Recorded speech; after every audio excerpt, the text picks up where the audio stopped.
What's going on? What's going on? What is going on? Yeah. Welcome everybody to the Big Time Show podcast that is being seen, heard live on Podbean, that is being seen and heard live on the Spotlight Sports Network, live also on Facebook, YouTube, and Twitter. What is going on tonight? I'm back. Monday night, almost like here in Memphis. Monday nights are special. If you know anything about wrestling, you would know that Monday nights in Memphis, Tennessee was legendary because that's the night when they wrestled at the Mid-South Coliseum. That is where Jerry the King Lawler would completely take over the city of Memphis. So it's special, it is. I don't care what y'all say. It is. What's going on? I'm sharing right now. Hopefully you guys will share with me. Let me see. I make sure I got some stuff going on here. Okay. All right. We'll make that better. How's that sound? Loud on Podbean. I got people on Podbean. Let me know I'm too loud. So that's what live radio is about. It's about adjustments. Let me know on Podbean. Come on, talk to me. All right, just more. All righty. Let's see here. Talk to me now. Talk to me now. Well, my mic is up too high. All right, I'm still working on Podbean. Let's see where you're at. Come on, talk to me. Oh, I know what it is. I'm too loud. Watch this. How about that on Podbean? How about that? Before I start, I gotta make sure the sound. Talk to me on Podbean. What that sound? What that sound?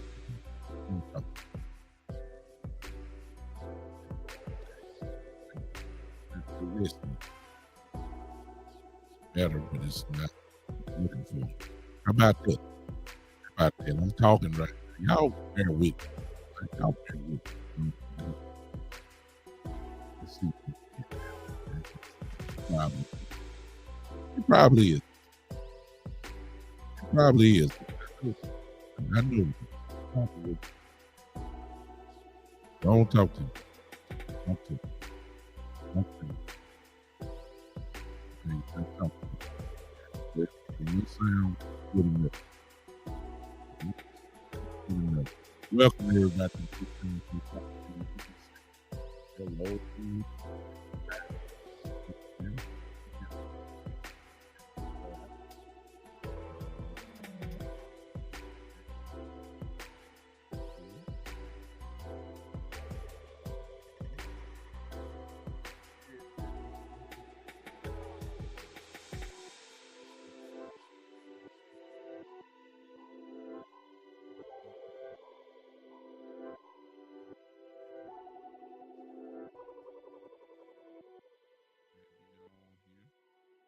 Oh my, I see my fret on here.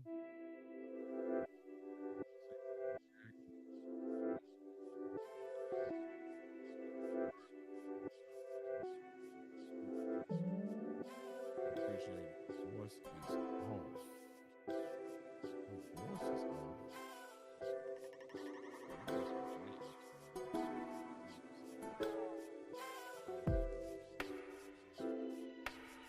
Can you guys hear me? That's some real janky.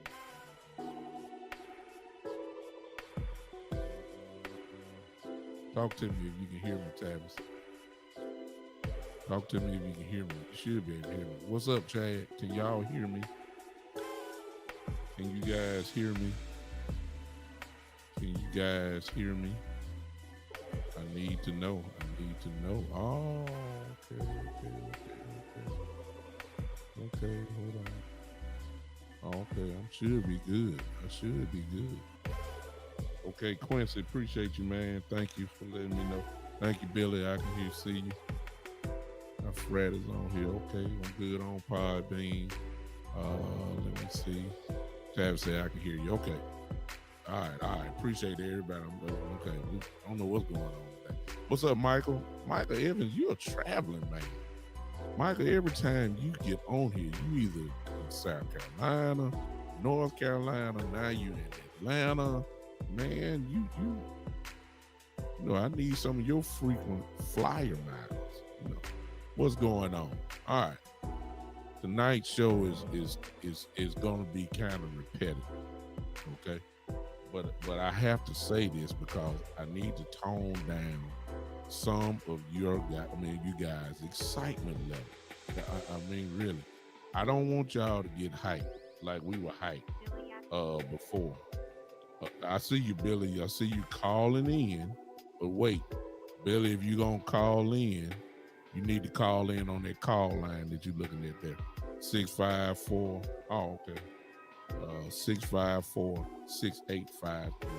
Call in on that. Call in on that. Maybe you are calling in on that. Call from Billy. Hold on a second. Do that again, Billy. I'm sorry. 901275408 is not available. Okay. The mailbox is. All right, Billy. If you there, call back in on it for me if you don't mind. All right. Okay, Chad, what did you say? Chad says someone on the news did a finger pointing of Dwayne Haskins, and it was amazing.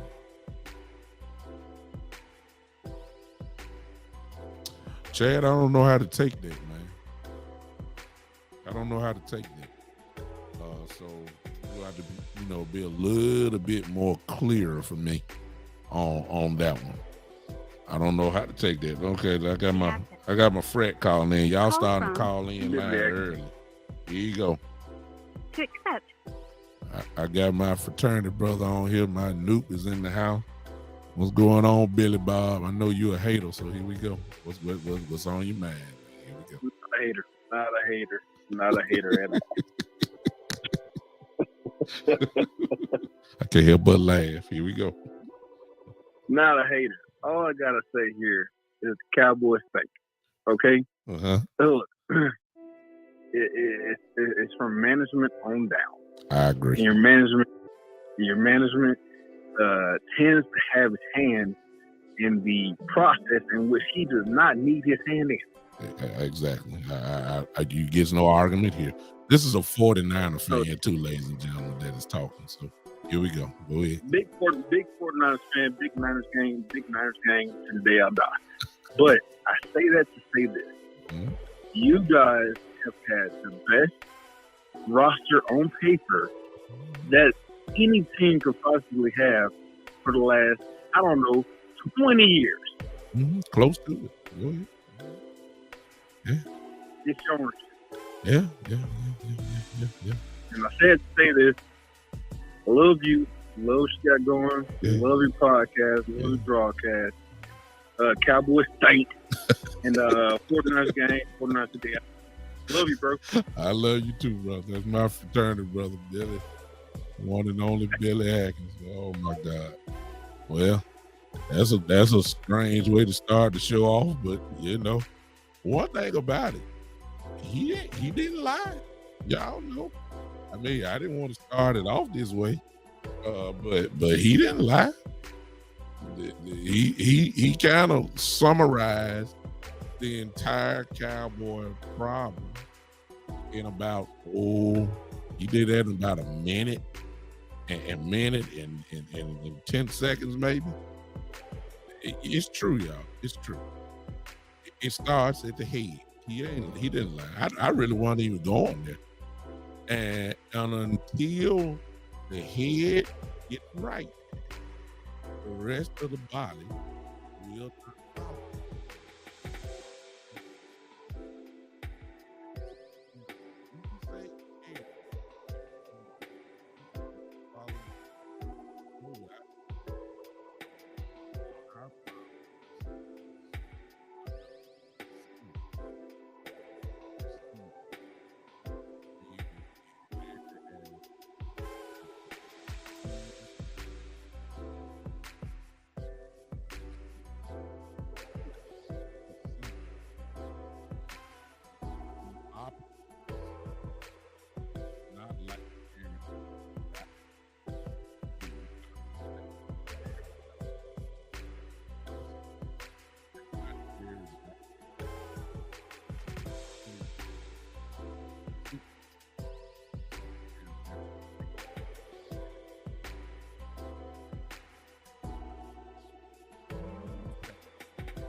show.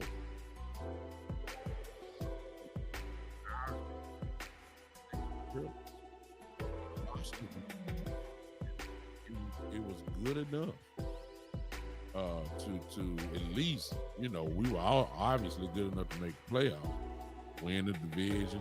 We could have very well won a playoff game, maybe two. Who knows? You know how it gets in the playoffs. Once you get hot, you can go crazy and win. But here's my thing. When you leave with that roster that you had, man, you don't need to add too much. You don't. You just need a piece here and there. Just a small piece. You don't need to do a total revamp. You just need one piece. And you can go on and build off one or two pieces. That's all. Such as I've said, left guard, such as another linebacker, a Bobby Wagner type, which we let go. We could have got a left guard, if you ask me, to replace that. You got a $40 million quarterback back there. It makes sense to protect him as best as you can. I don't understand why we let everybody go. I'm with that. So Billy was right, and sometimes the truth comes from, a bad place, but it is. It's just the truth. I don't have no problem with when it's the truth. And sometimes the truth can come from places that are not fans. It is the truth. The Cowboys roster has been loaded enough on paper to get the job done. Best offensive line in the game in one time.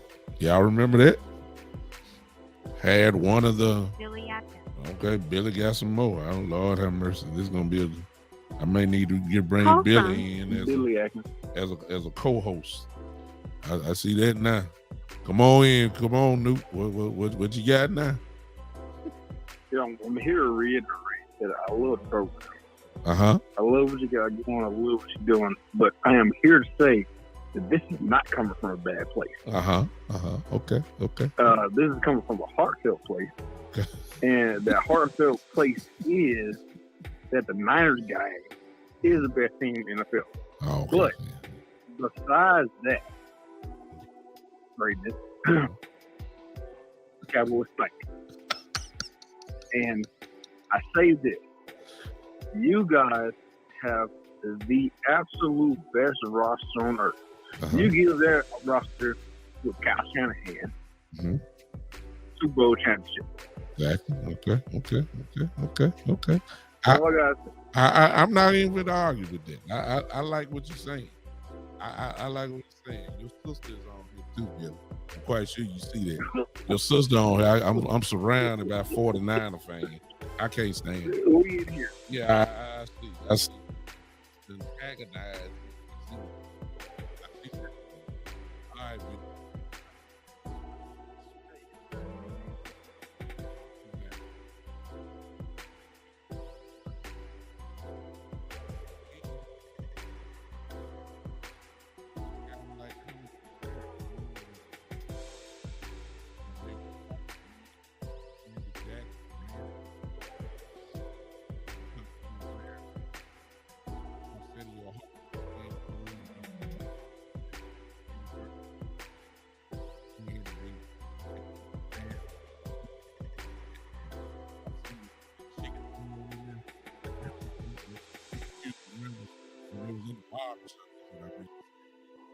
Says that he ain't lying.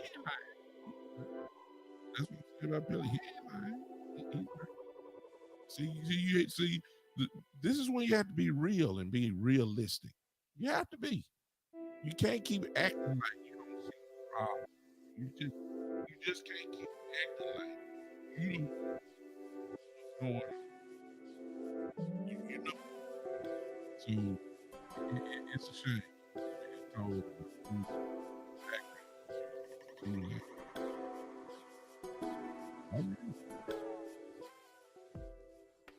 All right, that should sound better.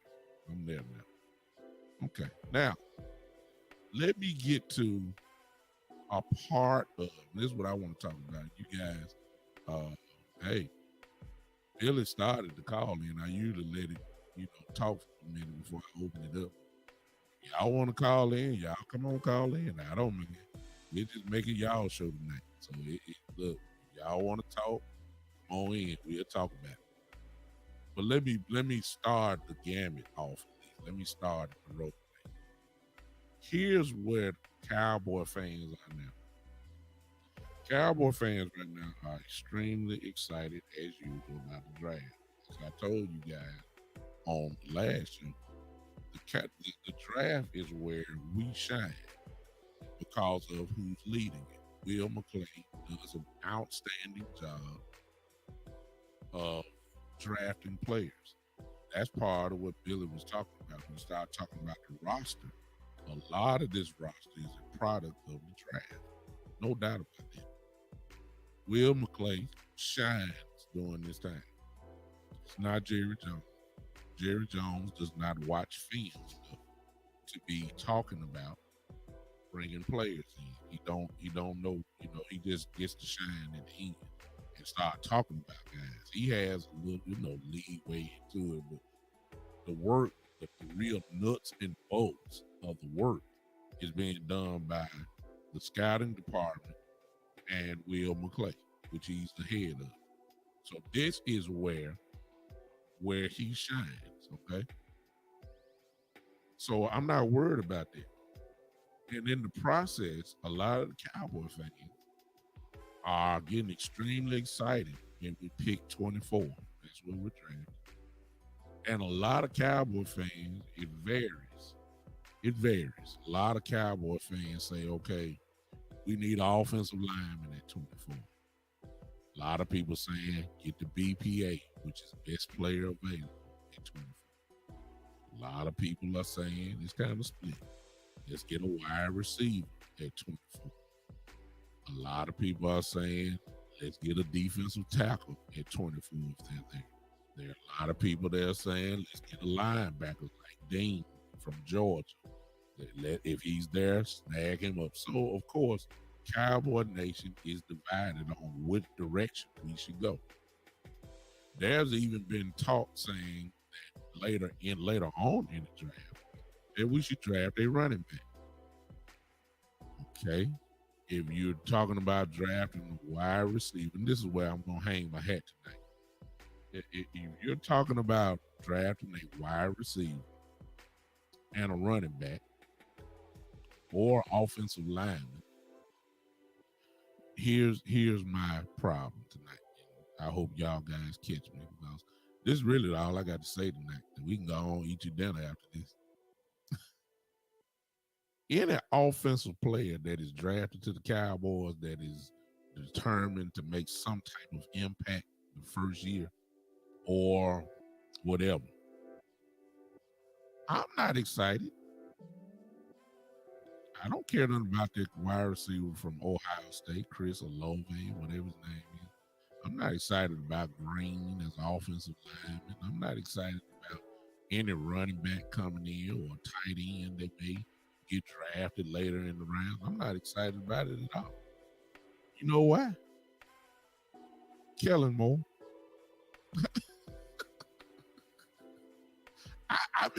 Why y'all? Why? I'm look. If he didn't know what to do with Amari Cooper, CeeDee Lamb, and Michael Gallup, what make y'all think that he gonna know what to do with a new receiver? I mean, come on now. How many number one receivers has Dak had? He had Dez. Of course, Dez was going down a little bit. He had Amari Cooper. All of them gone. I don't know what y'all hype for. I'm sorry. I don't mean to put a pin in your balloon, but is Kellen Moore still our offensive coordinator? What you excited about a lineman getting drafted for when he don't know how to use offensive line? He believes you need to get agile guys that can back up and pass block. Why? Because that's all he does. He passed the ball. He called plays. What's up, Jose? I see you. Why are you getting excited? Why would you get excited? I mean, forgive me. If I was in charge, would I bring back Dez Bryant? Hey, Joe, I see you. Man, no. Why not bring Dez back for? We've already seen that experiment. That didn't work with Dez Bryant. Dez's style of play does not work with a Dak Prescott type quarterback. Well, we saw that. Why we need to bring him back? Why do we need to? I mean, I heard the excitement because y'all saw a video with Dez catch a ball with one hand against a guy off the street, and man, I mean that doesn't. We saw that. Why are we even? What's up, Bishop? I see Bishop Gillard is in there. Thank you for popping in, brother. I appreciate the support. Listen, I don't know why we would get excited. Why everybody get excited about Dez? No, if Dez was that dude, please understand, y'all. And I love Dez. We all love Dez. Dez couldn't hardly get a job, man. You know why? Because nobody in the NFL thinks he really can play anymore. His injuries caught up with him. Okay? That just don't work. I see you, Jose. Jose says, yeah, Kellen doesn't have his ideal quarterback to run the offense he wants to run. Exactly. Joe says he believed Dez would be good in the red zone. One thing he can do is he still can, look like he still can jump and get the ball. So there has to be some advantage. But Dak didn't throw to Dez when he was there, when he was younger. We don't. Yeah. Hey, what's that? My boy Gary's back. Gary said, I don't know why y'all say that like nobody watched the first half. See, he stopped pounding the run when we stopped moving people. Exactly. Listen, I'm saying this, Gary. I'm not excited. I'm not. Now y'all may be. I'm not knocking y'all if you are. I'm not knocking if you are. I'm just not excited because he is too seesawish. Can I say it like that? He's too up and down. Gary brings up a great point that at one point of the season, the guys were moving people out the way, running the ball. We know that. And then he went back to his old self. And let's factor in injuries. I got to throw that in because we got to be somewhat fair to that. But I'm not excited about. Let me show you why I'm not excited. Okay, let me show you why I'm not excited. There's a few people that says Green, Kenyon, I forgot his first name, maybe next one. Green will be drafted. He's an offensive lineman. I believe he's a tackle. Let me ask y'all. Let me ask y'all this question. When you get drafted in the first round, usually 8 times out of 10, you are a day one starter or you get a lot of playing time. It's one or the other. If you draft an offensive lineman, the only way he's going to play is unless the injury happens. That's it. The right tackle position is set in stone as far as I'm concerned. That belongs to Terrence Steele. Okay? Let's be realistic. As long as Tyron Smith is walking, they will be loyal to him and give him the left tackle position. No matter if Tyron Smith is not going to sit the bench. He will go out the same way Jason Witten went out on his own terms. So if this kid comes and plays, where he gonna play it? I mean, I ain't gonna say it's a wasted draft pick because you're preparing for the future. I get it, but people in the first round usually get on the field. He ain't getting on the field unless Tyron Smith, of course, get hurt. Okay? I mean, no question, Gary. That's what I'm saying. Left guard and center, but this kid plays tackle. I'm not sure if he can flex. I don't know. I ain't heard about him playing, flex position where he can play guard or something. I don't know that. But I'm just saying, if you draft him, unless you see that. Oh, excuse me. Oh. Thank you. Oh, I could have sworn he was a tackle, but I've been corrected, which I don't mind at all. Jose said Kenyon Green is a guard. Excuse me, but that changes that changes everything for me. Yeah, if he can play guard, then I understand it. Oh, if he can play guard, then it makes sense to me. I love it. Yes, hey, that'll change my whole tune. Look. Thank you, Jose. Thank you, Gary. I see you. If he can play guard, if Kenyon Green can play guard, and that's the guy that's, on high on their board, I'm all for it. No doubt about it. I'll take that. Huh? I'll take that. Now, if you go with receiver, man, come on, y'all. I'm convinced the playbook of our receivers is, and the play calling plus the skill set of Dak Prescott and what he does best, it's kind of easy to see what type of receiver he needs. He don't need that dog receiver, okay? You don't need that because Dak don't throw the ball like that. That's why everybody who talking about Dez, that's not the type of receiver that Dak kind of flourishes with. We should know by now what type of receiver Dak needs. He don't need that dog go throw in the coverage and the guy go get it. He's not that type of quarterback. He's just not. He's saying it. He needs a route runner, which he had in the market. That's the kind of guy he needs, precise type routes where they can get open and Dak throw. Dak ain't really just a throw open type quarterback. He's not. We've seen enough. We know what the book is. So that kid from Ohio State, Chris Logan, I mean, I like him. He good. He's good. I like him. There are a few other receivers that are pretty good too. If we get that, but still, I'm still in this dilemma, man. I seen Kellen. He had Cooper, Lamb, and Gallup, and he was throwing the ball after that hot spurt that we had when we was running the ball. And when the season was over with, I mean, Cooper didn't have no gigantic stats. I realized he missed a couple of games, but it wasn't nothing spectacular. The routes are the same. I mean, slants. Let me see. What else we run? Slants, bubble screens.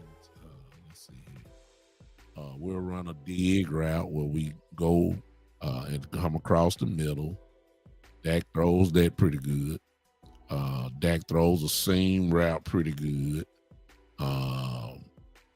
Deep balls, the only person seemed like he threw a deep ball to is Gallup. And Gallup had to catch the ball, and Dak has gotten better, obviously, with his deep ball throws. I'll give him that, but we just not a push the type, push down the field type of throwing game. It's just not us.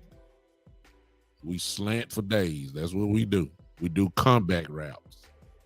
We know that's what we do. We don't run the post routes. We don't run the corner post. We don't run the real post. We don't do all that. We don't run the zag route. We don't run the option routes. What Whitten used to, but I mean, we don't do that.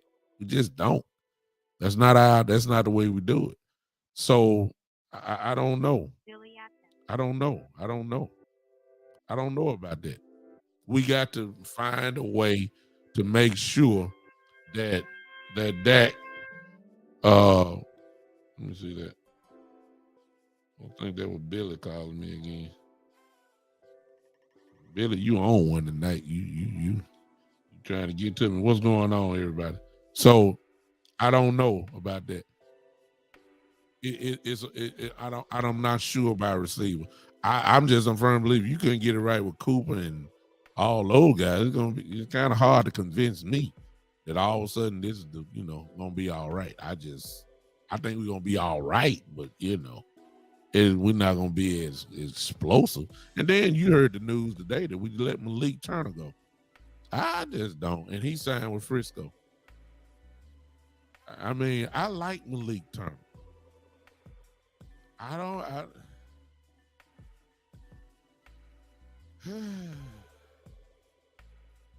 mean, I don't know what San Francisco signed him to. I don't know what the Cowboys, are thinking. I would almost guarantee that we're gonna draft a receiver kind of early now. We done lost too many receivers. We have. We lost Cooper. We lost Cedric Wilson. Now we lose Malik Turner. I mean, we're drafting a receiver somewhere. No, there's no question in my mind about that. We have to. I mean, we got to get some type of firepower back in here. We do, because we're suffering. So I don't know what we are doing. What's going on? Oh, God, I got another 49er fan, or at least he was on there. Man cave Muslim. As a 49er fan, I really think that they had the game. Cooper 100% Jerry's problem. I got another call in. It look like Billy is Call back. from Billy. Come on, Billy. What's going on now? Here we go. Yes, sir. Jimmy Garoppolo is the best quarterback on earth. He is the most accurate quarterback that could ever possibly be fathomable by anybody. And that is why I feel that the Dallas Cowboys should trade Jimmy Garoppolo for Dak Prescott and give us CD Lamb at the exact same time for a whatever. Wow. But I say this, the Cowboys love trash quarterbacks. Uh-huh. We have a trash quarterback. Uh-huh. Or you guys. Okay. Y'all can have Jimmy G, Okay. give us Dak, let us win a couple Super Bowls, and then it can be right on pace as should be. Oh, okay. So you want us? Let me get this correct. This is from a 49er fan. You want us to take Jimmy G, and you guys take Dak Prescott. Okay. Yes, sir. All right. Okay. Well, on behalf that's what I love to happen, because Jimmy G is a pocket quarterback that can make the passes across the middle. He might not be as accurate as necessary, but he can get a ball from A to Z, and he can make it happen how he needs to happen. Downfield, not gonna happen. Yeah, okay? he throws the ball. He He throws the ball just like Dak, a bunch of slants. That's what he does. Slants to Debo, short passes. That's all he does. Him to Kittle, all that kind of stuff. I appreciate that, Billy. That's a trade that is actually not worth talking about, but I appreciate you. This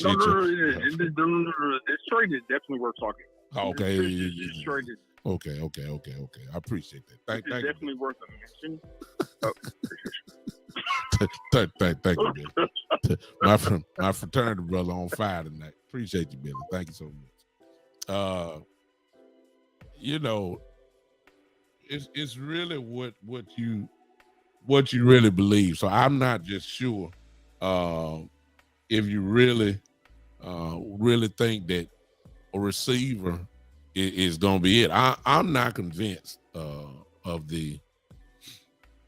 what we got. We need help on offensive line. We can't do nothing with the offensive line without it.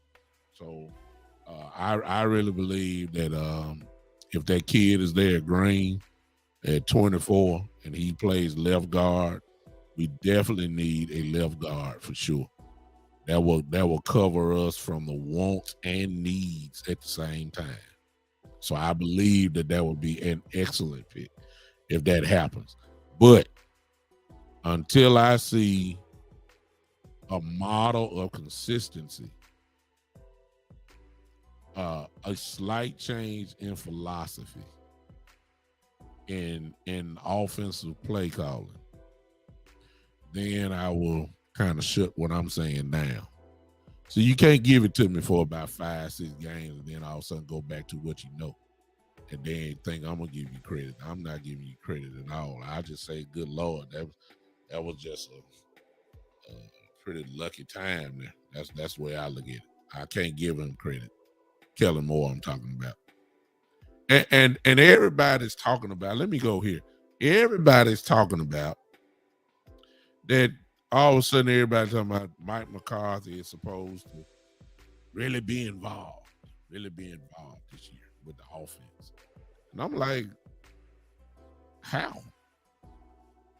Man, what are you gonna do?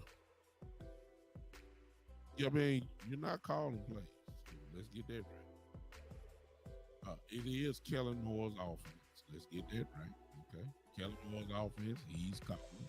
Mike McCarthy has said on numerous occasions, if you're installing the plays, you should be the play caller.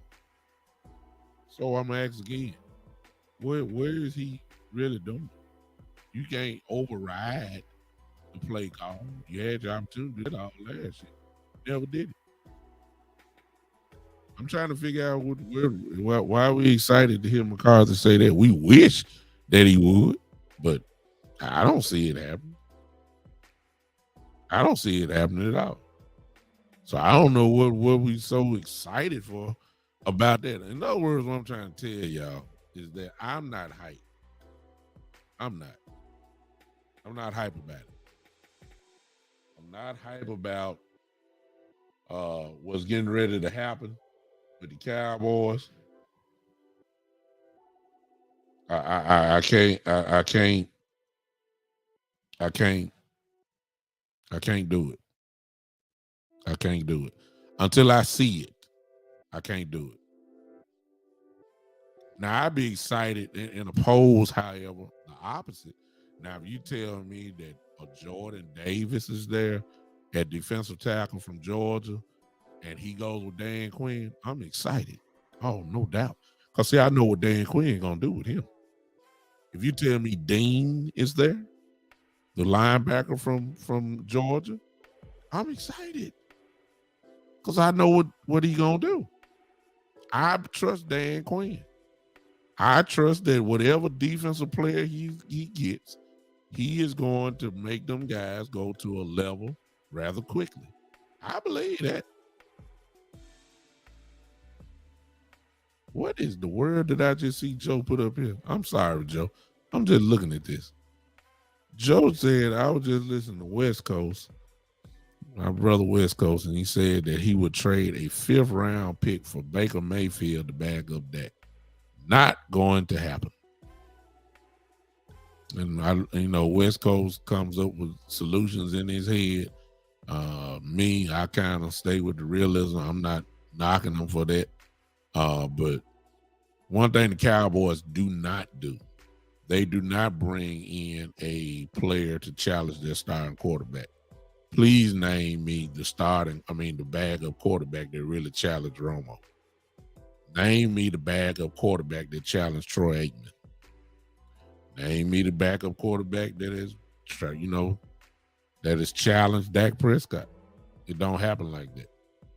We don't do that.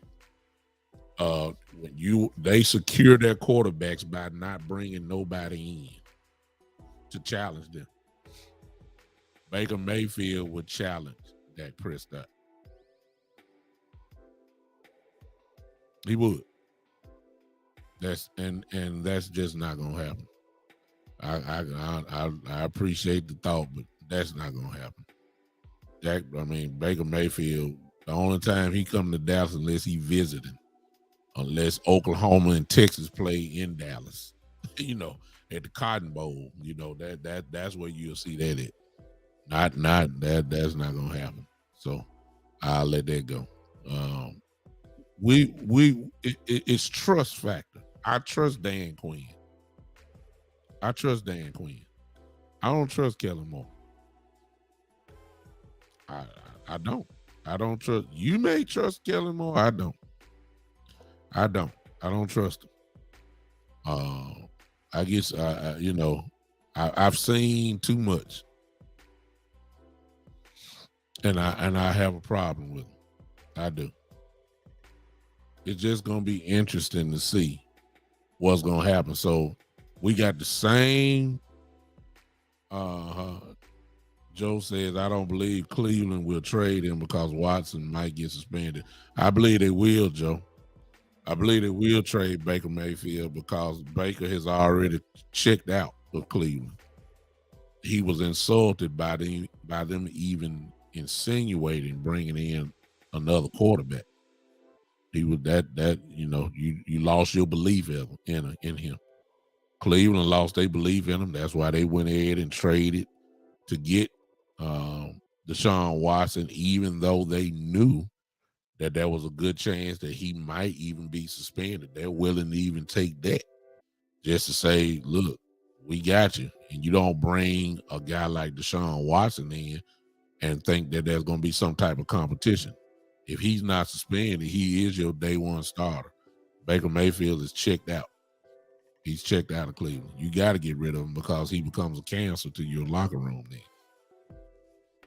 You got to get rid of him. The problem is that most of the teams' starting quarterbacks are intact. It's just only a few teams that may have the question of a starting quarterback. I believe that, it's a starting job, to be honest with you, that's open, and that's in Pittsburgh. But Pittsburgh have seen enough of Baker Mayfield because they play him twice every year. Guess what? They ain't jumped in and took him. They haven't. I mean, you can go down the list. There are some spots that are open that you can, the Baker probably can come in and probably start. Seattle needs a quarterback.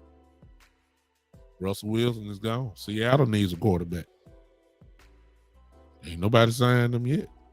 Nobody signed Baker. He's sitting right there. I mean, at least you ain't traded for him.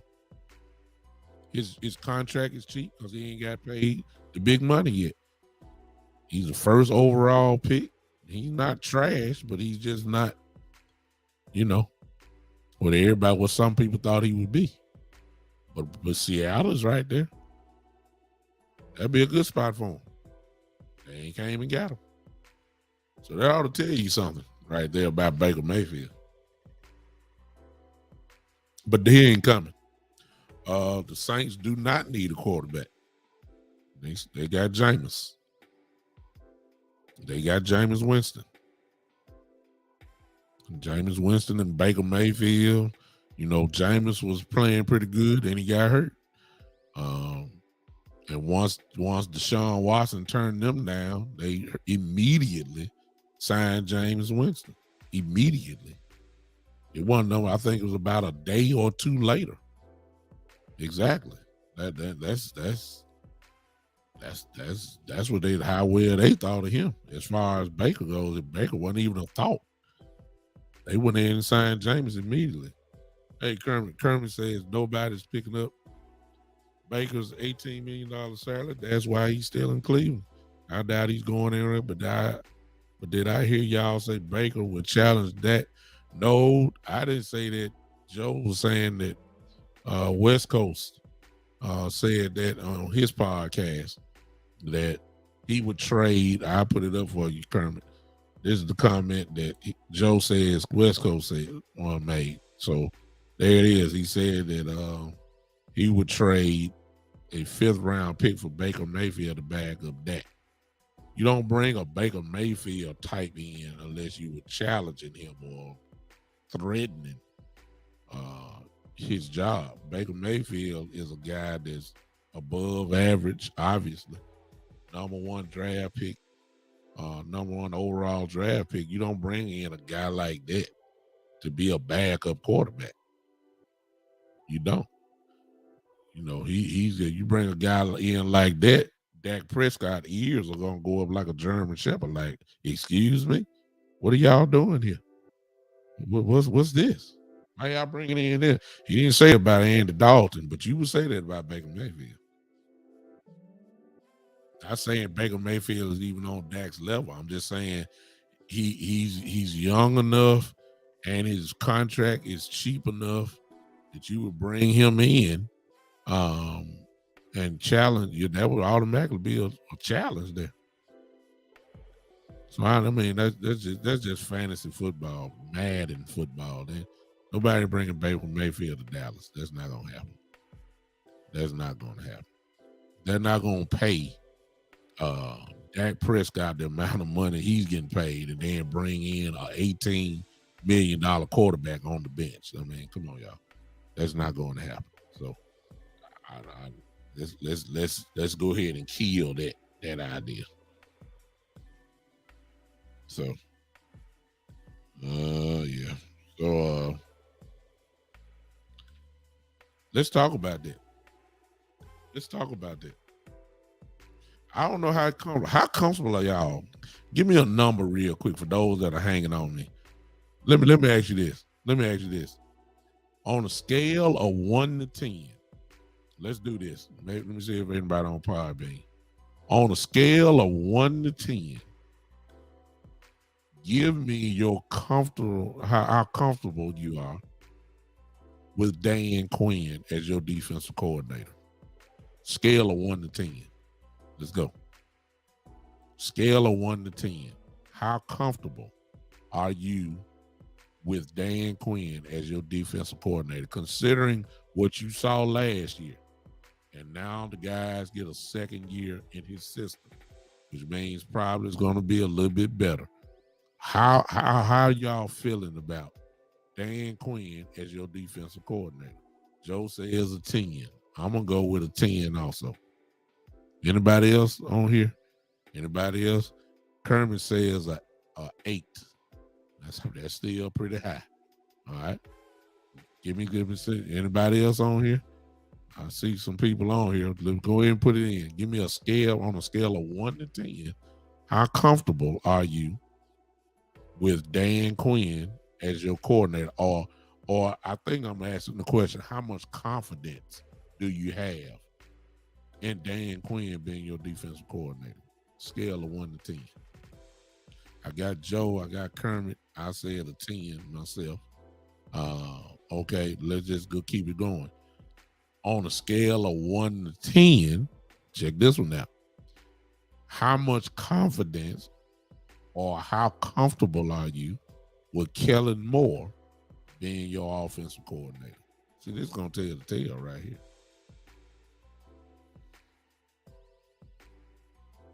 Wow. Joe said a negative 10.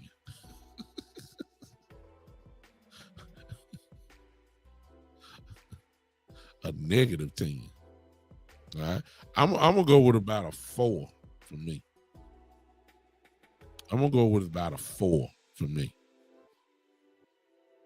He knows what to do sometimes. He just want to try to be cute. Kermit say Kellen Moore 5.5. And see, that's why I'm saying what I'm saying. Appreciate you, Kermit and Joe. That's why I'm saying what I'm saying. Like, if you draft offense, he ain't gonna know what to do with it. Hell, I mean, my goodness, he had Kellen Moore. He had Tony Pollard. Hey, Sandy, hey, Con, I see you. He had Tony Pollard. We were begging him, please, can you get a ball to Tony Pollard, please? Please. He didn't do it. Can you please run the football, Ziggy Elliott, please? He didn't do it. He didn't. I can't get hype if we draft a wide receiver. I mean, I take him, but I mean, I can't get hype because I don't know if he know how to really drive the car. Kellen Moore, that is. See, you can have a nice Corvette out there. Beautiful. Pretty body. You know what the car can do, but then when you try to crank it up, you ain't got no engine in it, so it ain't going nowhere. That's what I think about Kellen Moore. You don't know how to drive it. It's pretty. Pro bowlers everywhere. You know, Hall of Fame players on your line. You got all that. You got a running back who can flat out pound the ball. You got an explosive Tony Pollard back there. You got CeeDee Lamb. You got James Washington. You had Amari Cooper. You know, look, if you don't know how to drive the car, you're going to struggle. I don't think Kellen Moore can drive the car, man. That's me. He will have some games. I understand. Listen, I understand that it's almost sound very contradictory because the Dallas Cowboys had the number one offense in the league last year. Like, it don't get no higher than number one. And somebody's saying, what, wait a minute. If they had the number one offense in the league, what in the world are you complaining about? That's what some of you are saying. Some of you are saying that. Oh Lord. Okay, here we go again. Call from Billy. Got Billy again. Here we go. Talk to me, Billy. Here we go. Yes, sir. I just wanted to say that look, I love the program. I love what you got going. But Cowboys Nation fight. Okay? And I say that to say this. If you guys would trade Dak and Pollard for Jimmy G and a first round draft pick. A couple first. Cooking. So you're really saying that Jimmy G is worth all that? That's what you're saying. Oh, Jimmy G is the best quarterback in the National Football League. He has a completion percentage that is higher than the top guys, and it's really because he doesn't throw past 15 yards. But if you look past the fact he doesn't throw that far, and you look at the fact that he completes everything 10 yards in, you got a star. Oh, okay. You have a standout stud. Okay. And that is what Jimmy G offers to a program. Jimmy G will give the Cowboys a potential first round playoff consideration. Okay. He will give that. Okay. Well, he will give that. Hands down. I only got one question though, Billy. I got one question. If he's the best quarterback in the league, why ain't y'all keeping him? Why you want to get it up? You talking about Jimmy G? Yeah. If he's the best quarterback in the league, why do you want to give him up? Listen. I will say this in the bottom of my heart. Jimmy G is the best quarterback in the NFL. Okay. No races, no holdbacks, nothing that has told you from saying these things. Jimmy G is the best quarterback in the NFL, and the Cowboys, without not take him, they are missing out on a great deal. Okay, I appreciate your offer. So let me get this right. You want a Dak Prescott, Tony Pollard, and a couple of picks for Jimmy G. Yes, sir. Okay. That's what he deserves. Okay. That's what he deserves. Okay. That is what he deserves. Because that's a great quarterback deserves, like Jimmy G. Okay, I got you. Well, I appreciate your call. Maybe the Jones family is thinking about this. Maybe they are tuned in and they're okay. They know what it is. Okay. I appreciate it. Thanks.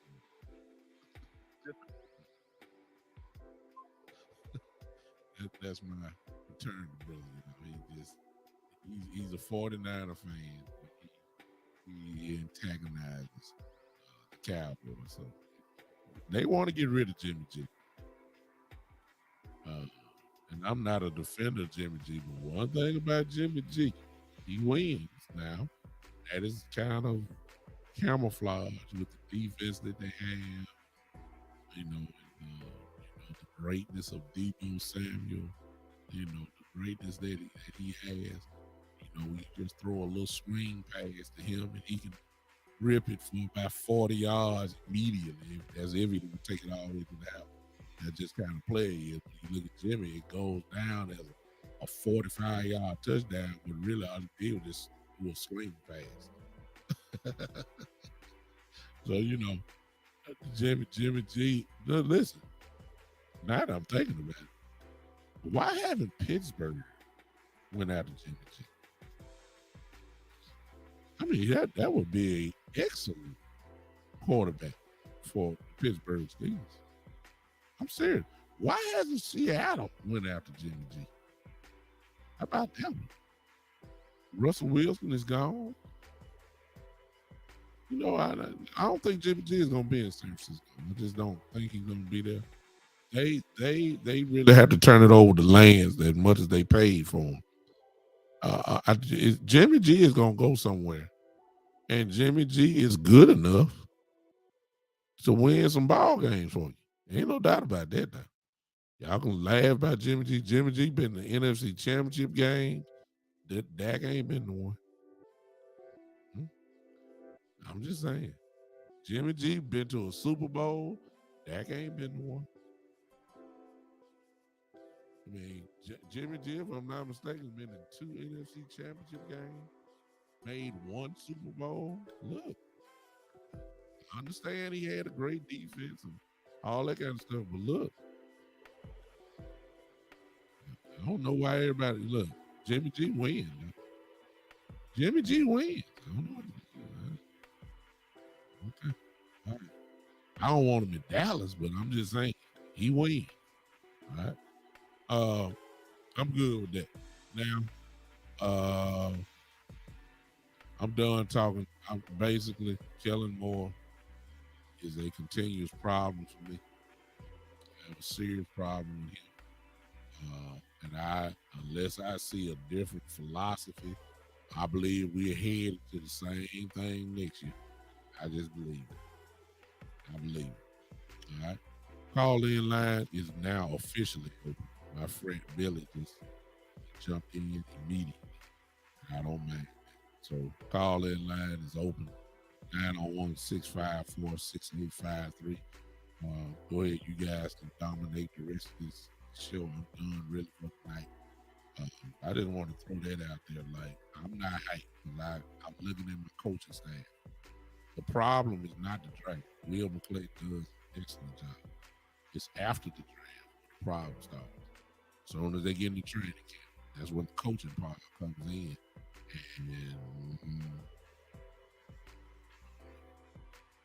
call in line open 901-654-6853.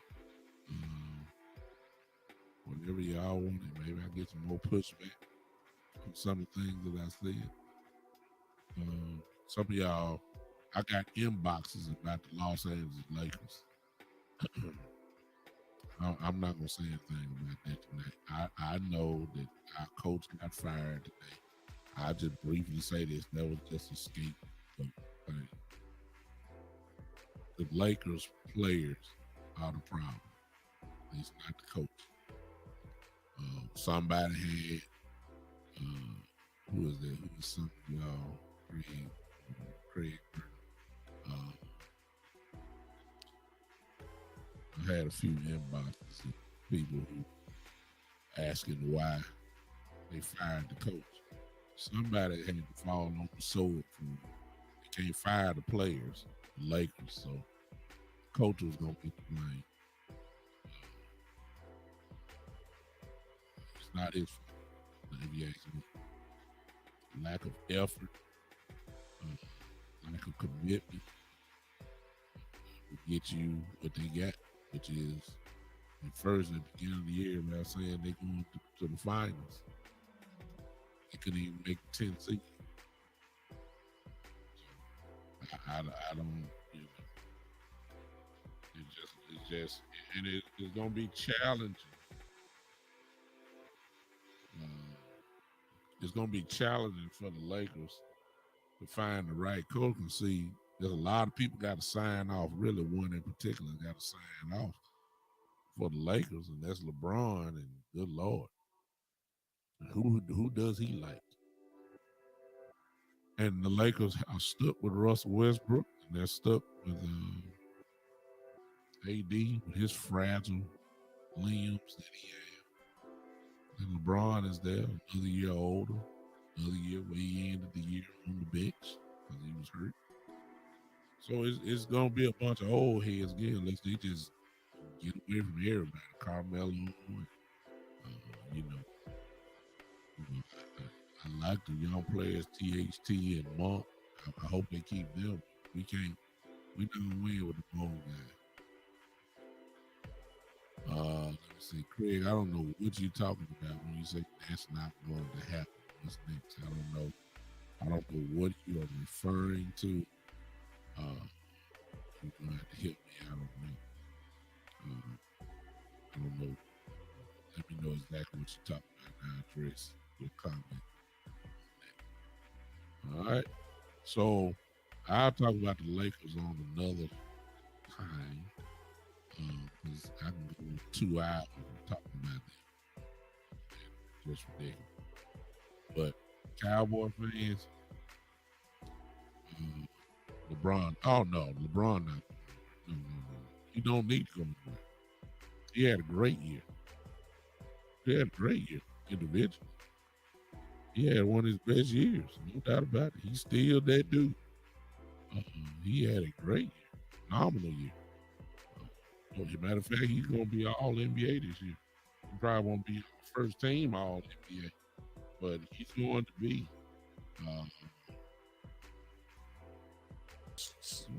Is it? I think he's well deserved of second team all NBA, but if not, he definitely be third team all NBA.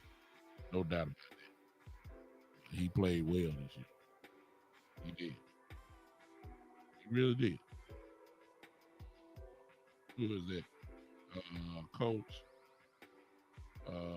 Lakers were built from wrong. Jefferson is built wrong. LeBron has to be surrounded by shooters and role players. That's been the playbook on LeBron even when he was young. He needs guys because he can get in the lane and he loved to dish it out. Just gives us some shooting. Obviously, I agree with that. Jefferson, LeBron needs to go. Oh, he don't need to go. I think AD needs to go. Definitely. LeBron can go ahead and stay and finish it out. Coach Breelove. Hey, Coach Breelove says Vogt was just a figurehead. If he knew how to coach, they still won games with the players they had. I agree 100% with that. He was just going to be the person that was going to fall on the sword. No doubt about that. Jerry said Lakers can blow that team up and be competitive in 2 years. A lot of new talent. Well, Jeffrey, I agree with you. They're going to have to do that.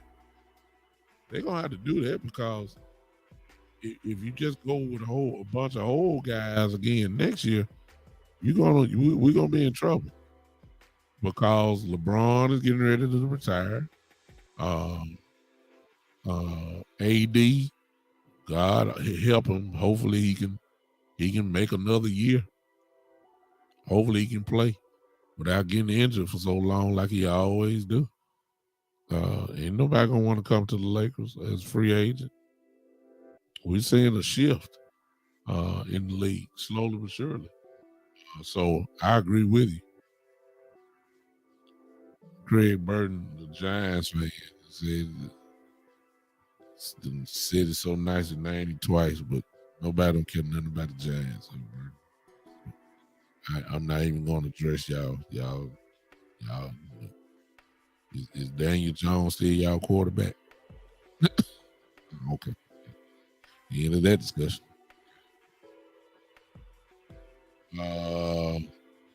Jeffrey said he believed that the Commanders,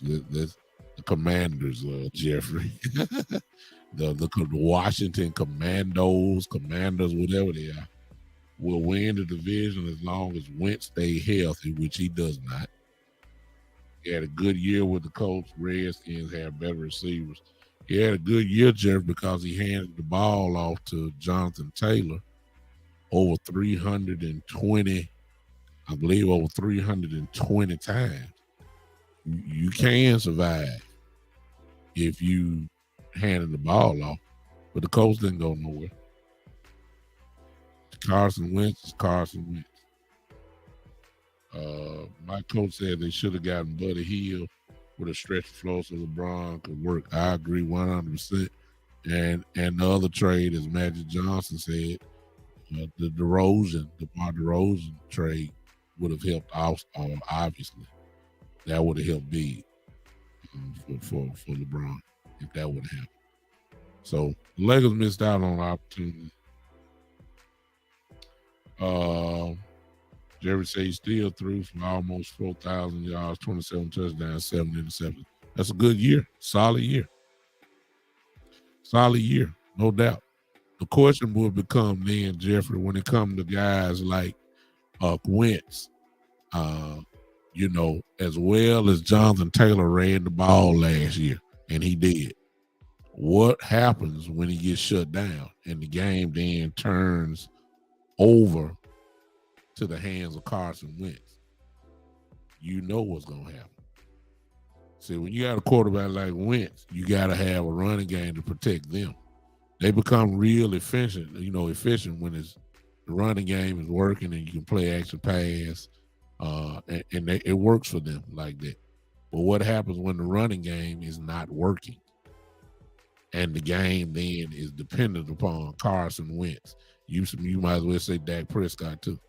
What happens when the game kind of is in their hands?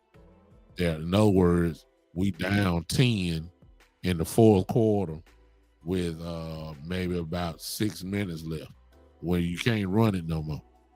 Or let's just say you down 21-3 at halftime or in the fourth quarter, where you got to go ahead and line up and shotgun your way through the game. Do you trust Carson Wentz then? Nope. Some would argue and say they don't trust Dak Prescott that way. It just varies. I've seen Dak do it. What Jeffrey said, that's every quarterback with the exception of Rodgers, Brady, and Mahomes. We can throw in a couple more names with that too. I've seen Josh Allen take completely over. I've seen it. My book is still out on Herbert, but I've seen it with Herbert. He got to do it again for me this season, and then I might transfer him over. I've seen Lamar Jackson do it, completely take over. I've seen it. There's a couple more names that's there that can take over a game, no doubt about that. Let me see. Joe says, is Cooper Rush our backup or did he get signed by another team? I haven't heard Cooper getting signed by another team yet. Yeah, I didn't see it. Yeah, exactly, Jeffrey. I can't even tell you Russell Wilson exactly. Oh, my God. I mean, how many times have we seen Russell Wilson take over a game? You put down Deshaun Watson, too. People don't forget how good Deshaun is, but he can twist things up for pretty good too. So there are some quarterbacks that you can say, okay, we give you the game, go on line up a shotgun and go on do it. There are a few of them in there. So it is what it is, but the formula for us, to be honest with you, and please don't get me wrong, Dak Prescott has gotten better every single year. Every year. It's not too many guys that you're going to find that got drafted in the fourth round like Dak did, and they have progressed the way he's progressed every single year. He's gotten better and better and better every year. He can throw for almost 5,000 yards. He can get you over 30 touchdowns. He can keep it under 10 interceptions a year or barely right at 10. He can do it.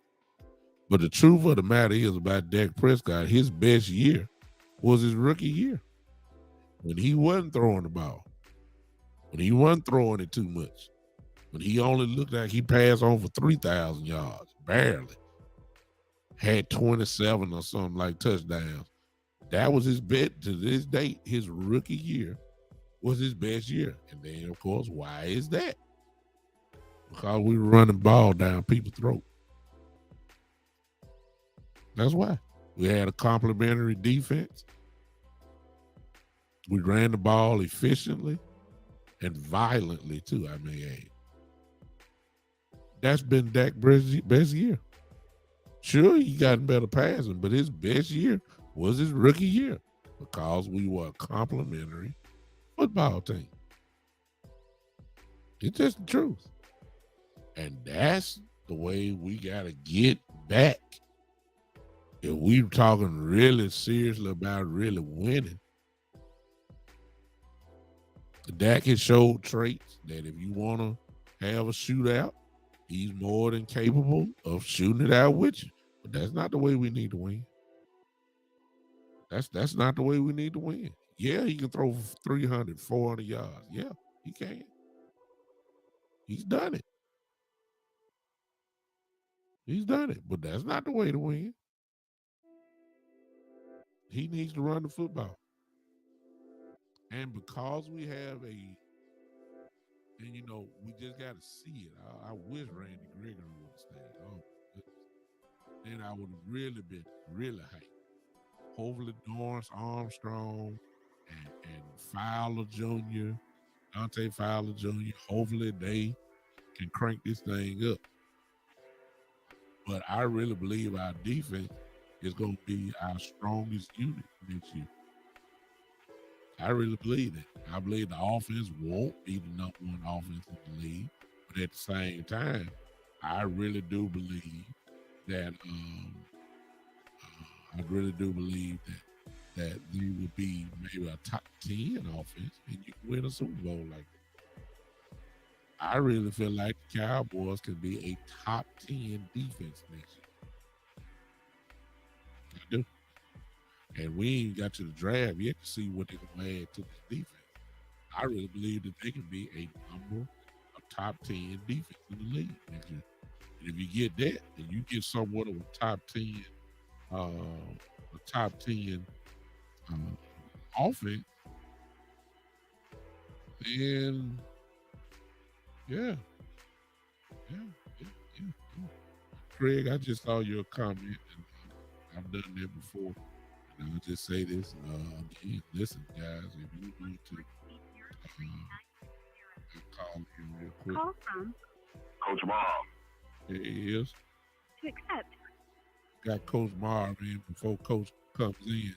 Listen, for those that may watch this replay, listen, if you want to advertise on this podcast, I have no problem with it. It's easy to get in touch with me. I'm going to put this into the chat where you can reach my email. And if you want to advertise, email me here and take it from there. I've done it before. You can do that here on the podcast. It's in the chat line there. BigTimeShow3@gmail.com. For those of you that are on Podbean, I'm going to do the same before I let Coach come in. Pick it up a little bit. Those on Podbean, I'm typing it in for you as well. BigTimeShow3@gmail.com. There it is in the chat line. Advertise, just email me there. We can roll with it from there. Coach Marv Price is in the building. Come on, Coach. What's up? What's going on, Big Show? How you doing, man? Man, we trying. I'm catching you late, man. I was out running some errands, helping some of my church members out, get around and get some things done for them. Yes, sir. But I wanted to touch bases. I don't know if y'all talked about it, but we talked. That trade offer that I put out there for our viewers that's here tonight. On your last show. Go on, hit it to them again. We got some new people in. Go on, tell them what you think. Okay, yeah. We were thinking about how we can get some of the things that we need in this draft, and the top 100 picks is always usually you can hit if you get into the top 100 picks.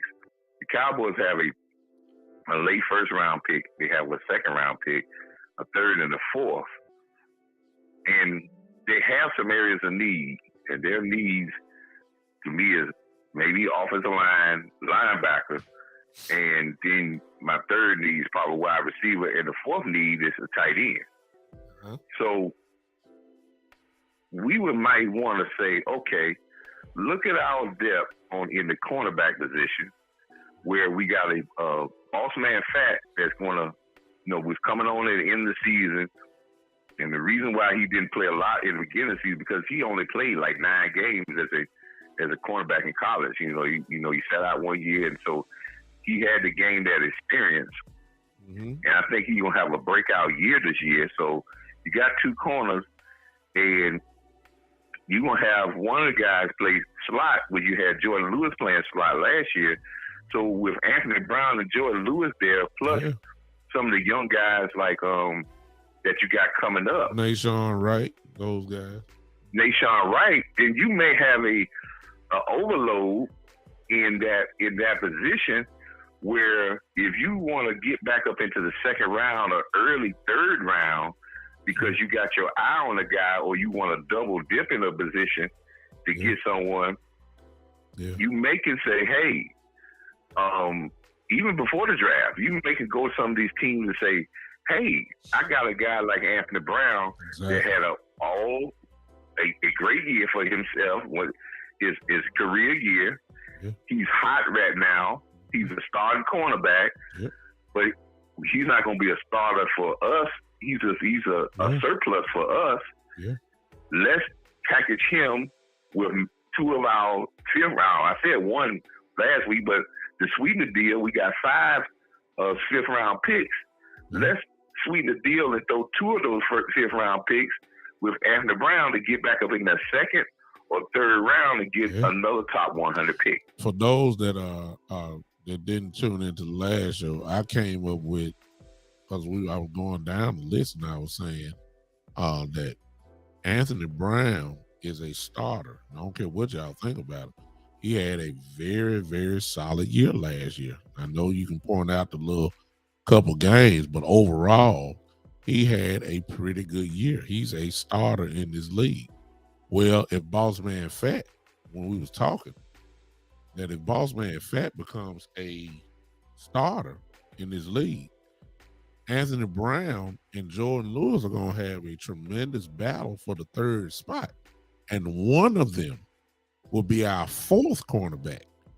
And Anthony Brown is too good to be a 4th cornerback. Jordan Lewis is too good. He's not a great special team player. Exactly. And Jordan Lewis is too good to be a 4th cornerback. So Coach jumped in and we were kind of like going back and forth with this thing. Like Anthony Brown may be a tremendous asset to us in the draft. Requires skill because if he's our 4th cornerback or our 3rd cornerback, or you pick Jordan Lewis, one of them is not going to be too happy playing as a full cornerback. So we need to get rid of one of those, especially if Nashawn Wright has progressed as well. If somebody need to go a guy in the draft. Or exactly. You get somebody in the draft. Yeah. So right. We get somebody deep in the draft. Yeah. We can utilize that because another great point about that big show, both of those, Jordan Lewis and Anthony Brown, only getting about $3 million a year, so they're cheap. So that is more of an idea for teams to bite because they're like, well, I could have started cornerback at $3 million, $3.5 million, less than $5 million. And I got an out on them after next year. That's a that is a piece that we can use if we're gonna go draft wise to build a team. That way is a cost cutting thing for Steven to say, hey, let me use what we have to get another great draft pick, and we can, if we got 4 picks in that, let's say we got 4 picks in that from 1 pick in the first, if we can get 2 in the second or 2 in the third, we've been doing very well with our first 3 round picks. Mm-hmm. That can service us a lot, and then in the 5th round, 4th and 5th round, we can really go for this best player available out there on the board to help our team. Yeah, and Jeffrey brings in the counteract what we're saying. Jeffrey says, I think we need to leave Anthony Brown alone. He's not giving up his job. The only pushback, Jeffrey, I would say about that is you draft a cornerback as high as boss man Fat. You're not going to have him on the bench playing special teams for the 2nd year in a row. They really, if you draft a guy that high, you're going to put him on the field as quick as possible. The only reason why he didn't get on the field quicker last year because he was sick and he was hurt.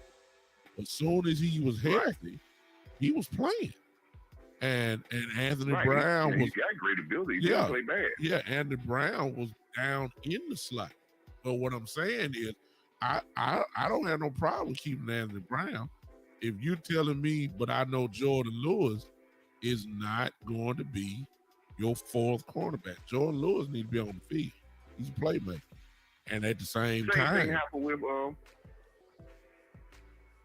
Big Show. If you remember the training camp last year, Maurice Candidate was our best guy in training camp, but he couldn't find his way on the field, because you had Boss Man when he got back, and then you had Jordan Lewis and Anthony Brown. Yeah. So you had a guy that could play, but he couldn't get on the field because you couldn't find a place. So if you trade either Jordan Lewis or Anthony Brown, Maurice Candace is still out there. You could probably say, okay, I still want to bring him back for maybe a $2 million deal. I can get a quality draft pick, and I'm still okay. Well, let's even look at this one, Coach.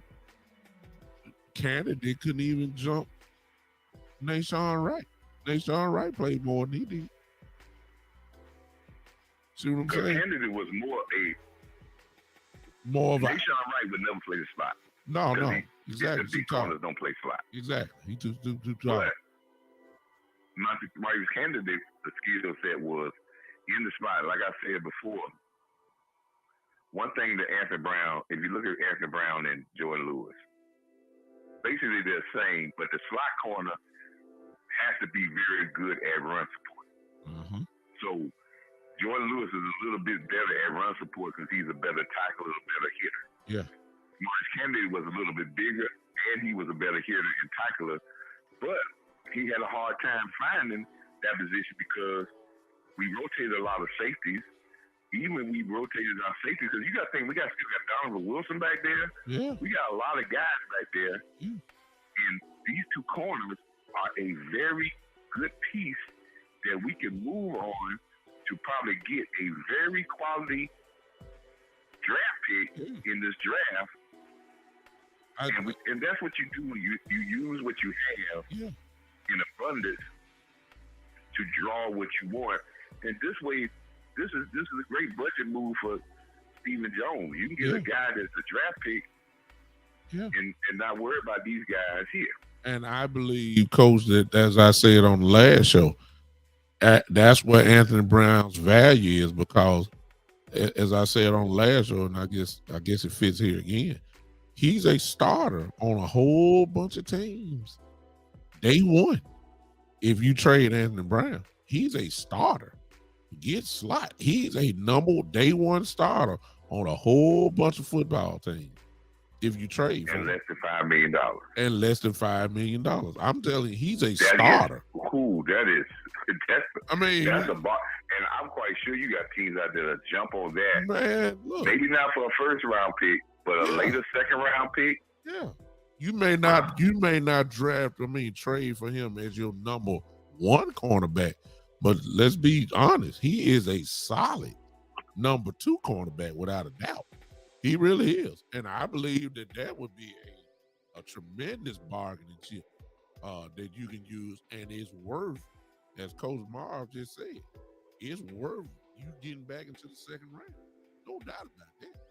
I mean, he's a day one star. You're not going to use those fifth round. You're not going to take all those fifth round picks. You get rid of one of those fifth round picks. You get two of those fifth round picks. You still gonna come out with 8 picks in the draft. You got 9. You still gonna get 8 picks in the draft, but you gonna get you got a possibility to get 3 or 4 top 100 picks.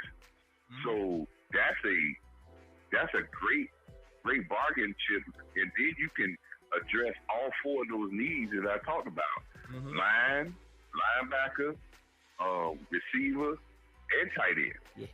Jeffrey brings up. You're really in the catbird seat. Jeffrey brings up this point, and it's just me, Jeffrey. Coach Jeffrey says, well, that goes for Donovan Wilson too. He is expendable, especially if Hooker returns to form and Nakamura improves. But the problem with that, Jeffrey, is this. I'm not arguing with you on that. It's just that can you trust Hooker's health? You see, you don't want to. You don't want to put all your eggs in that basket with a guy who traditionally stays hurt, like Hooker has. You need 4 safety. You need 4. You need 4 safety. And then as far as Israel goes, go ahead. I'm sorry. KZ not fine. Exactly. And then you talk about Israel. Well, we don't really know what Israel really is yet, so you're not banking on that. I know if you said he improves, but you can't bank. The talent for Hooker is there. But we can't, that health, though, is just, he can't stay healthy. So that's the only reason why I said that, Jerry. But I like your idea, but, I guess Donovan stays hurt, too. So I get it, but if you got too many hurt people, it means where the health person coming from? The healthy person. Right, and because you got, if you look at our depth chart in safety, we had 2 free safeties, and one and Malik Hooker played some strong safety when Kurtz moved into it like a hybrid linebacker role. Mm-hmm. And he played a little bit close to the line of scrimmage because Hooker is a little bit more physical than what KZ was. Mm-hmm. But if you don't have KZ, again, you still have that same thing again. KZ and Maurice Kennedy fit well in this scheme. They're still on the market. You probably can still bring them back at low budget prices. If you get rid of Jordan Lewis or Brown, you're gonna save on the cap because their cap hit would be bigger than what you bring these guys back at. You're gonna save on the cap maybe a couple of $1 million. You're gonna probably get a draft pick with this. I'm quite sure Will McClay and the Cowboy organization sees this. If you're smart, because you don't want to go into after the draft, because when you go into after the draft, if you overloaded, people are just going to sit back and wait for you to cut guys. They're going to trade. They're going to I know they overstocked there. They're going to cut somebody. They got to let somebody go. Well, you just fill in for camp bodies again after that. So, it is what it is. So, and you're right, everybody kind of sitting by the waiver wire just to see if they can pick up guys or whatever. But I'm we threw it out there, Coach, last game. I believe that is a tremendous way that you can end up getting a real quality ball player, second or third round, however way they want to do it. But Anthony Brown has tremendous value because we can go down the list. Goodness, he's a starter immediately for a lot of and these. He's hot. Yeah, and he's hot. He had a solid year. He had a good year. So you got him sitting there in a prime position, and he's hot. And now you got to strike with irons hot to get somebody from him, because you don't want to wait to say. And see, that's what I think Cowboys sometimes we allow our guys. When Steve talk about our guys, we allow our guys sometimes to roll all the way to the end of their contract, and then their value is dead. We don't have no bargaining chip for them. And then we are held hostage by signing guys to over-signing guys because they're our guys. Yeah. See, then the other thing, Coach, is that the mentality. Let's just play the role here. Let's just say that Boss Man Fat is our second corner, and then let's say the battle for the third cornerback spot is Jordan and Anthony Brown. Okay, can you imagine the mentality of Anthony Brown if he loses his job, number one, and then goes all the way to fourth on the depth chart? Can you imagine his mentality? He'll be checked out. He would. He'll be checked out. Right. You know, he lost his starting job to Boss Man Fat. Now he gonna lose the third spot to Jordan Lewis. You know, I'm just throwing it out there. He wouldn't be no more good on his team. I mean, yeah, and his veteran leadership that he brought in last year was needed because you have a second-year guy in Diggs. Yeah. But now Diggs should have moved into a level now with a great season that he should be the veteran now leadership role. Oh God! In his third season, he should take that veteran leadership. He don't need that guy to show him the ropes. He should have the ropes down of the NFL after 2 full seasons. And the other wild card is, Coach, even though he doesn't really play the third position, but the wild card also is going to be how much has Nashawn Wright improved. Now we're not talking about him coming down to playing no slot. We know that he's too tall. But what if he done jumped up and he's made himself non-expendable? How about that? Where you saying, well, no, we're gonna keep Nashawn on the practice squad all year. What if this kid needs to dress every week? So I mean, there's only so many you can dress. I mean, so I'm with you. I'm 100%. They got a history. Cowboys got a history. And you just take their history. They don't get rid of guys that they draft in the first 4 rounds unless they really fall out of grace. With the Cowboys, I think the only person that really fell way out of grace with the Cowboys was Taco Charlton. I think that wasn't.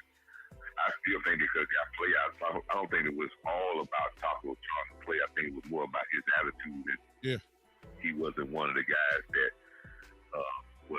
he talked a lot and he fell out of grace with the organization. And once you fall out of grace with the Cowboy organization, they don't even care if he get nobody for you. Exactly. It's like, we gonna be done with you, and that's it.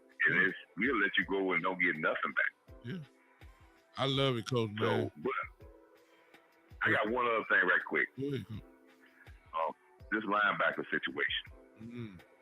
We touched on something yesterday the other day, and I want to make sure we and I hate to touch on it again, but I see it coming.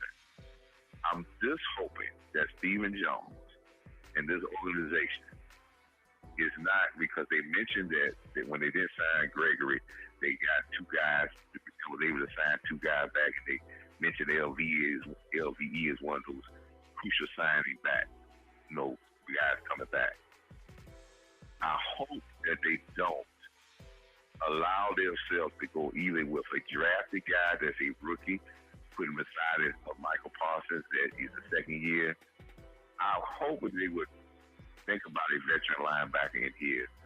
And I'm hoping that they're not trying to protect, again, like I said the other day, LV's playing time. Because that can be very detrimental. I think this defense, as you just alluded to, can be a top 10 defense, and Michael Parsons can go to another level if he got a true thumper, experienced attack guy beside him.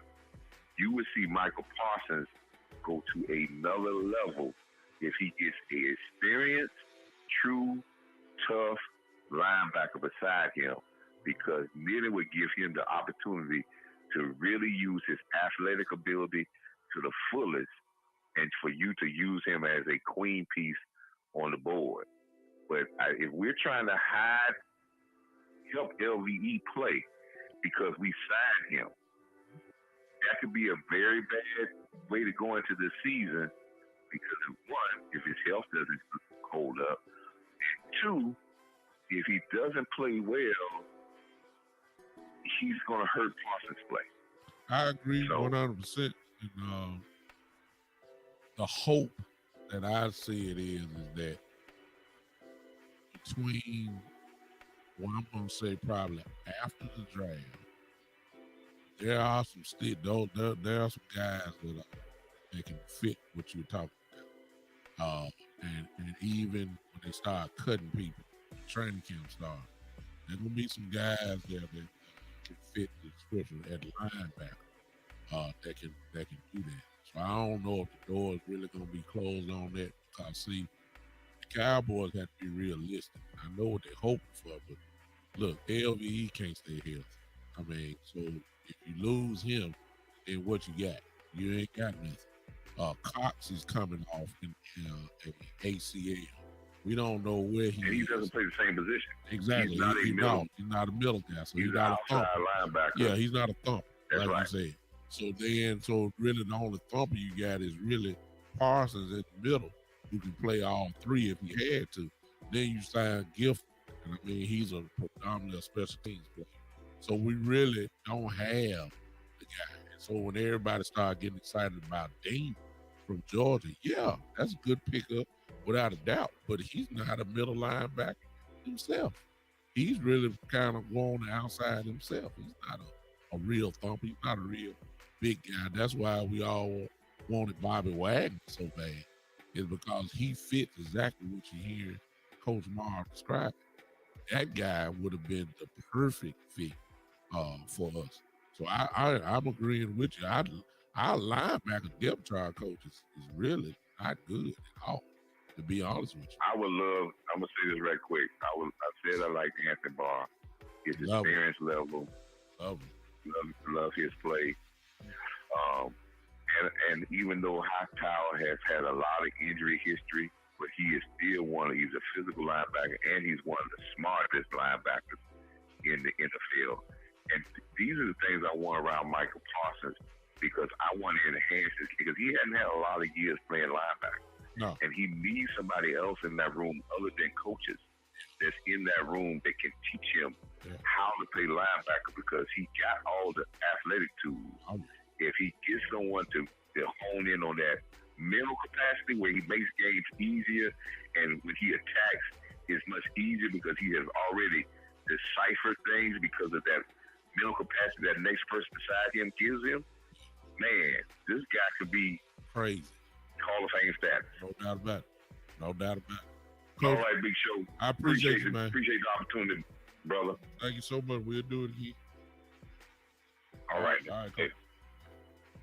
That was great Coach Mar Price, South Carolina, who always helps us out with his knowledge of the game, and I love to hear him talk, because you just like people that know the game and make sense. You know what I'm talking about? I love it. I can talk about all day with people like that. All right, and I'm gonna let Coach close it out. I'm done with tonight.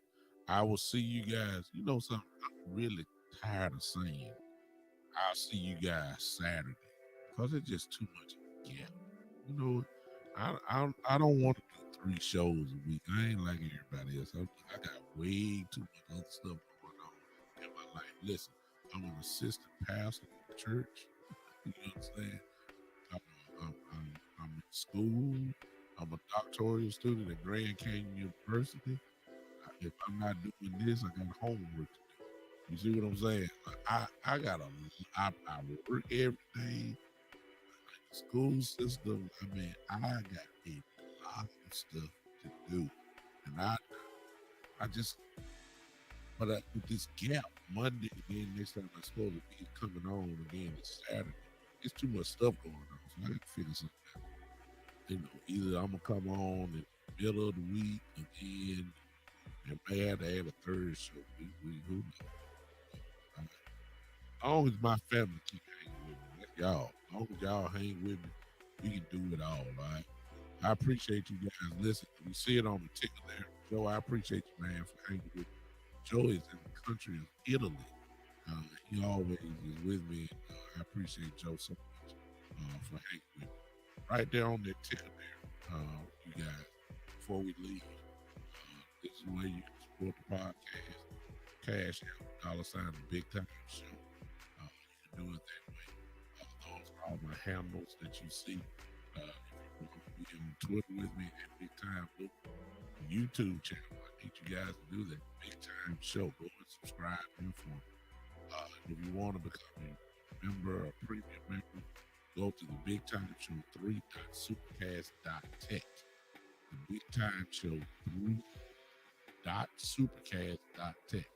If you type that in, what you can do is make a decision on how you want to support the podcast, whatever monetary amount you want to give. That's how you can do it there.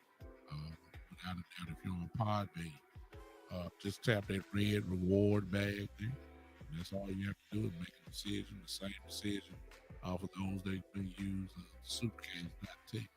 All you have to do is make a decision.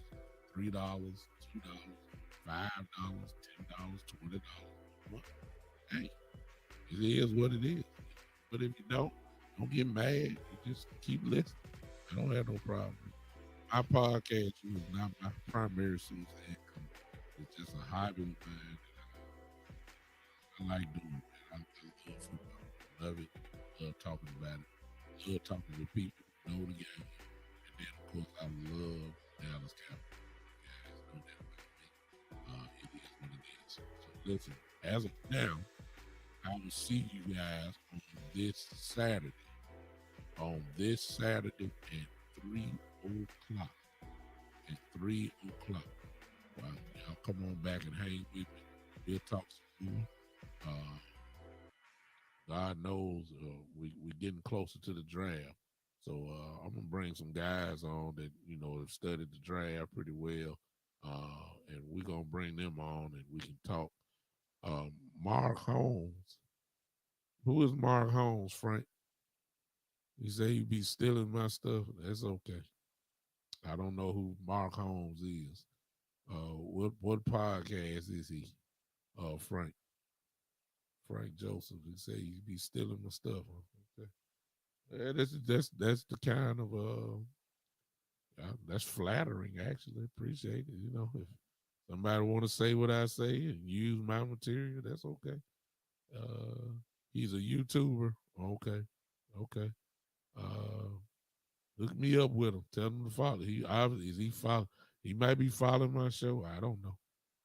But maybe one day we'll meet and we can bring them on together. See, we all kind of steal from each other, though. To be honest with you, we just have different ways of saying it.